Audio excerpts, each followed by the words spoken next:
Next gen நேர்கள் அனைவருக்கும் எனது இனிய வணக்கம். நான் உங்கள் டிஜே சுந்தரபாண்டி, சிவகாசியிலிருந்து. நேர்களே, தற்போது பார்க்க போகிற தலைப்பு என்ன?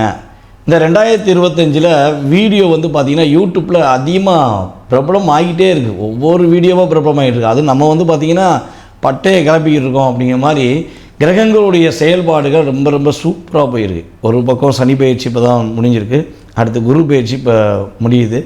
இப்போ நம்ம பார்க்க போகிறது என்னென்னு பார்த்தீங்கன்னா ராகு கேது பயிற்சி.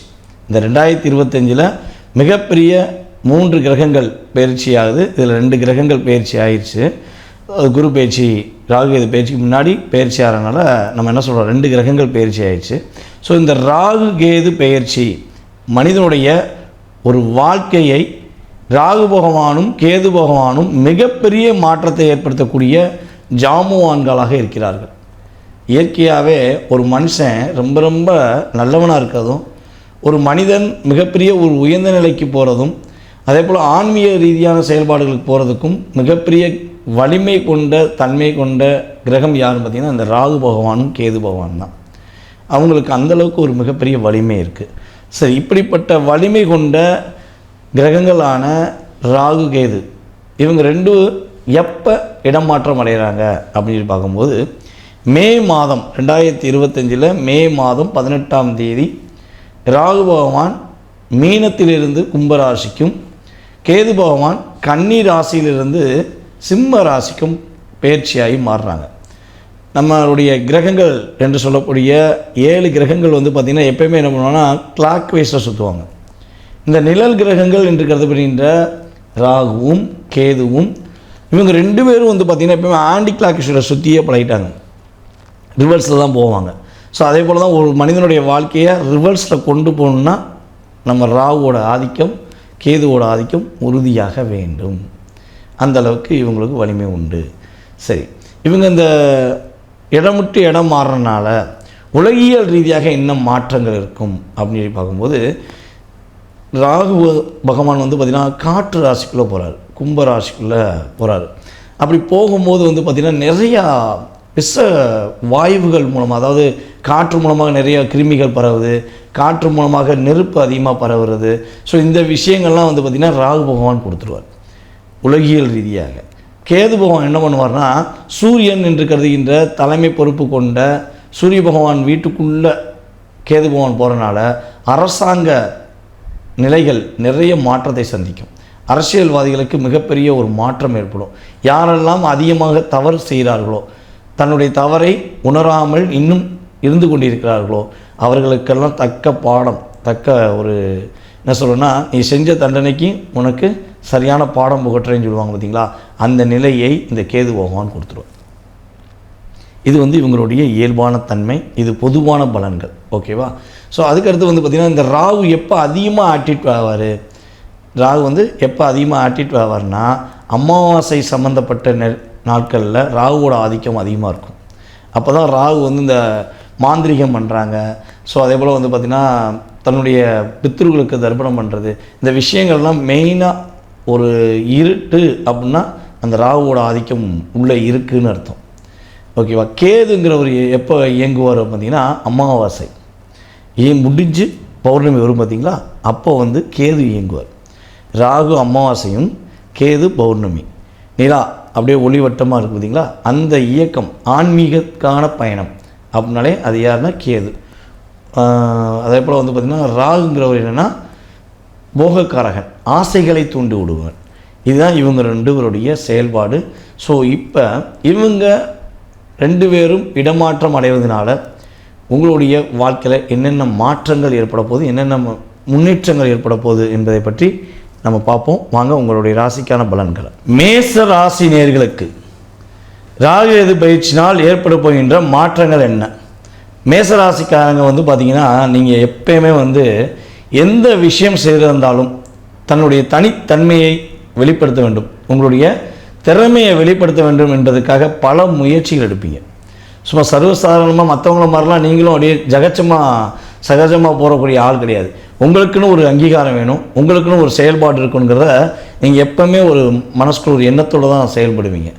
அப்படிப்பட்ட செயல்படக்கூடிய ஆற்றல் பட்டவங்க தான் நீங்கள். ஆனால் இது வந்து மற்றவங்க கண்ணு பார்வைக்கு எப்படி தெரியுமா தெரியும்? திமிரு பிடிச்சுவேன், இவன் எப்பயுமே ஒரு இதாக பண்ணுவான், இவனுக்குன்னு ஒரு கெத்து வச்சுக்கிறான் அப்படின்னு நினைப்பாங்க. அப்படி கிடையாது. உங்களுடைய இயல்பான குணமே அதுதான். காரணம் என்னென்னா, உங்களுடைய ராசி அதிபதி யார் பார்த்தீங்கன்னா செவ்வாய் பகவான். இந்த ராசியில் உச்சம் பெற கிரகம் யார் பார்த்தீங்கன்னா சூரியன். அப்போ 2 ஆண் கிரகங்களின் வலிமை, அந்த வலிமை உங்களுக்கு எப்பயுமே இருக்கும். அந்த செயல்பாடுகள்னால நீங்கள் எப்படி ஆக்டிவேட் ஆகிறீங்க அப்படிங்கிறத உங்களை புரிந்து கொண்டவர்கள் இதெல்லாம் பேச மாட்டாங்க. உங்களை பற்றி புரியாதவங்க என்ன பண்ணாங்கன்னா, உங்கள்கிட்ட முன்னாடி இருந்து பேசுகிற அளவுக்கு அவங்களுக்கு தைரியம் இருக்காது, பின்னாடி போய் சொல்லுவாங்க அவன் வந்து அப்படி இப்படிம்பாங்க. ஆனால் அதெல்லாம் நீங்கள் காதலே வாங்கக்கூடாது. அப்படி வாங்க ஆரம்பித்தாதான் உங்களுடைய தன்மையில் செயல்பாடில் மாறுமே தவிர வேறு எந்த பிரச்சனையும் உங்களுக்கு எப்பொழுதுமே கிடையாது. தலைமை பொறுப்புக்கு தகுதியான நபர்னால் நீங்கள் தான். எந்த வேலையாக இருந்தாலும் சரி, எந்த விஷயங்களாக இருந்தாலும் சரி, தலைமை பொறுப்பெடுத்து நீங்கள் நடத்தணும்னு நினச்சிட்டிங்கன்னா அந்த இடத்துல ஒரு அங்கீகாரம் கிடைக்கும். நீங்கள் எடுக்கிற விஷயங்களில் ப்ராப்பராக செய்யக்கூடிய ஆற்றல் உங்களுக்கு உண்டு.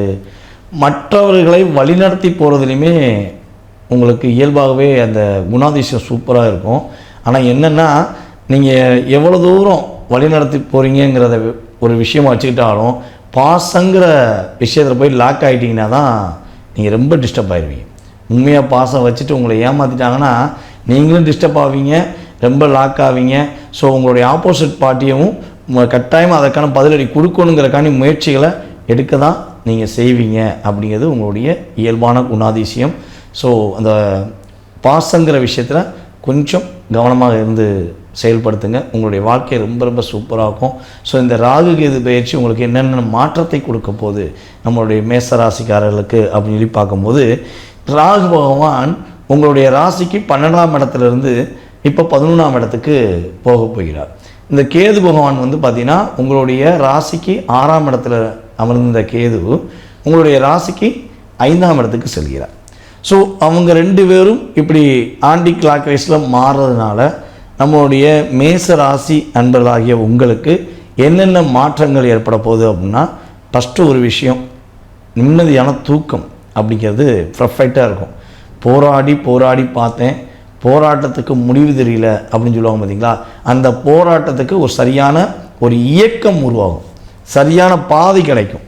நீங்கள் இவ்வளோ நாளாக 2.5 வருஷமாக சனி பகவானுடைய பார்வையில் சிக்கி தவிச்ச நீங்கள் இப்போ சனி பகவான் பார்வையிலேருந்து விலகிட்டீங்க.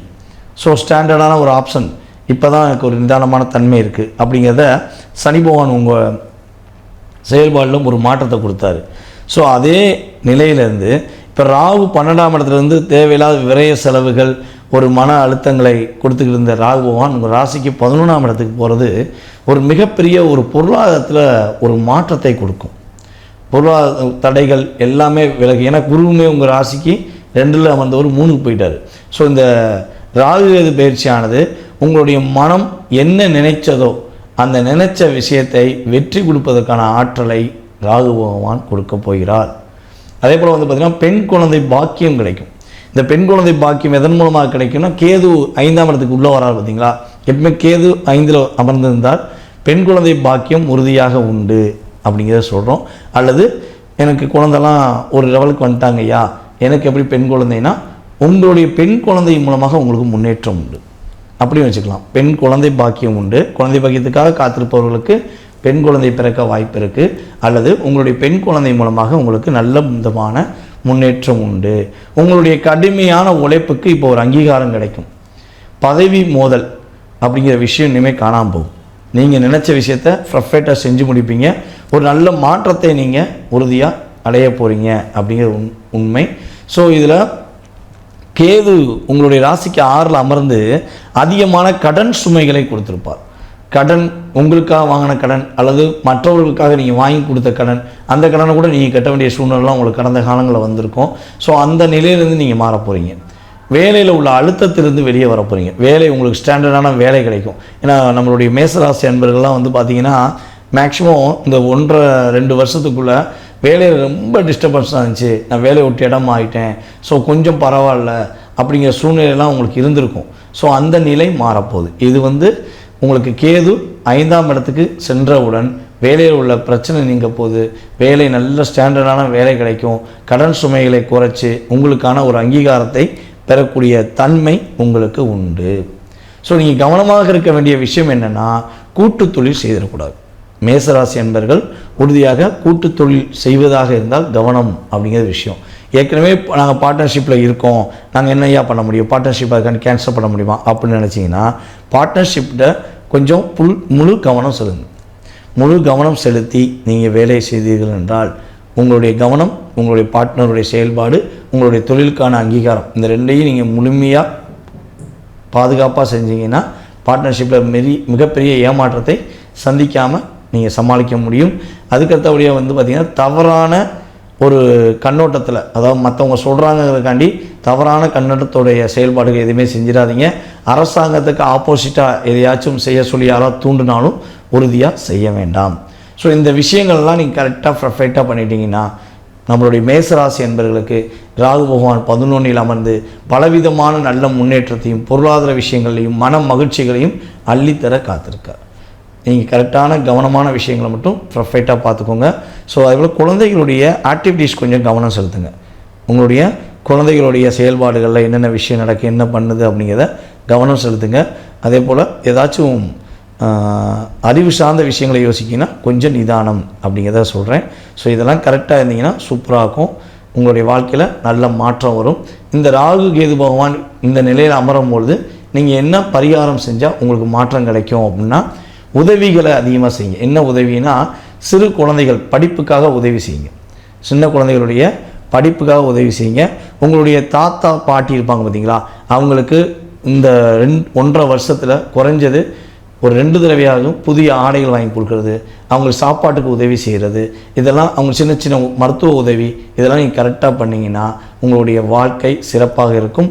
ராகு பகவானும் கேது பகவானும் உங்களுக்கு சகல விதமான சௌபாக்கியங்களை கொடுப்பார்கள் என்று கூறிக்கொள்கிறேன்.